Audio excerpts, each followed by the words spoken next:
आपण बोलू नंतर फोनवर दोघेच.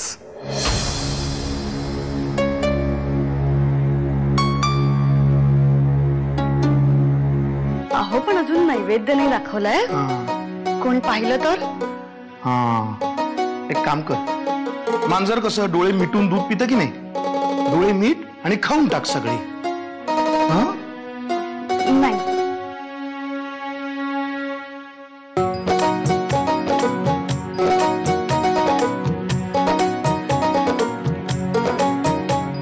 दादा मोदक लहानपणी तुला लय आवडायचे की नाही मोदक? आण तिच्या मारी. नरसिंहा, मोदक तुला खूप आवडतात. आज जानकीने केलेत मोदक.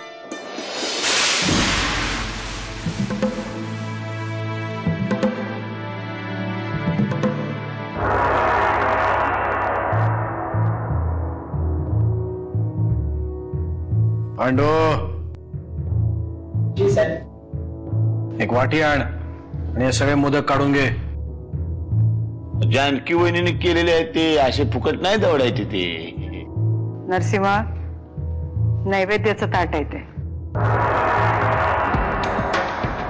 तुला ते सगळं खावंच लागेल.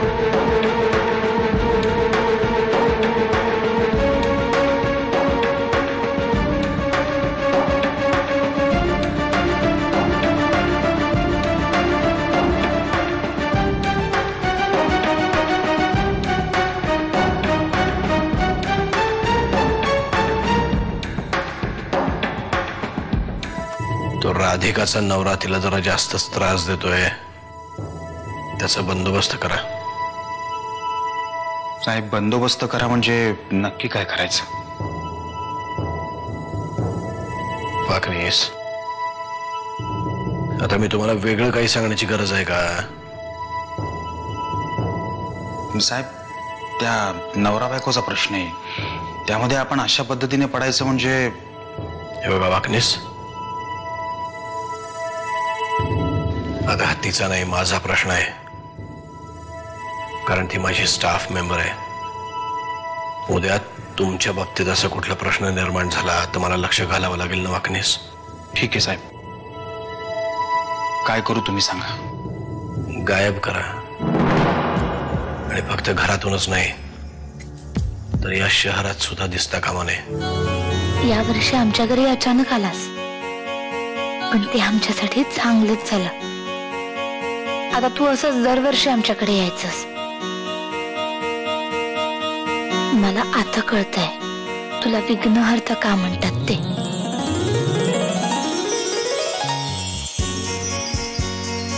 परत जर साहेबांसमोर आलात तर जीवानिशी जाल. आत्याबाईंशी डील झालंय माझं, विसरून जा. परिस्थिती सगळी निवळली की परत बोलावू तुम्हाला. हो, तुम्हाला काय मी आलतू फालतू माणूस वाटलो काय? मनात येईल तेव्हा बोलवायचं, मनात येईल तेव्हा हाकलायचं. हे बघा, या प्रकरणामध्ये साहेब स्वतः लक्ष घालतायत. तुमचे साहेब काय स्वतःला चंगेज खान समजतात काय? काहीतरी चुकीचं बोलाल तर तुमचा खेळ माझ्या हातूनच इथे संपेल. चला निघा.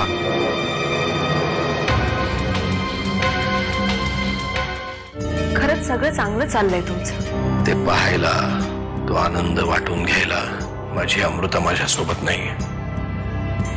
अहो मग वाट कसली पाहत आहे? बोलवा ना तिला. मी बोलावल्यावरती येणार नाही, म्हणून तू तिच्याकडे जा. मी युगंधरा सरतापेंच्या घरी. हे बघ, तिचं माझ्याशी वैर आहे, त्यामुळे ती दुसऱ्या कोणाला त्रास देणार नाही. फक्त पांढरा कपाळ घेऊन जगणाऱ्या त्या बाईची सवय अमृताला होऊ द्यायची नाहीये मला. अहो नरसिंहराव, ते राधिका, तू मला नाही म्हणू नकोस. ठीक आहे, करेन मी तुमचं हे काम.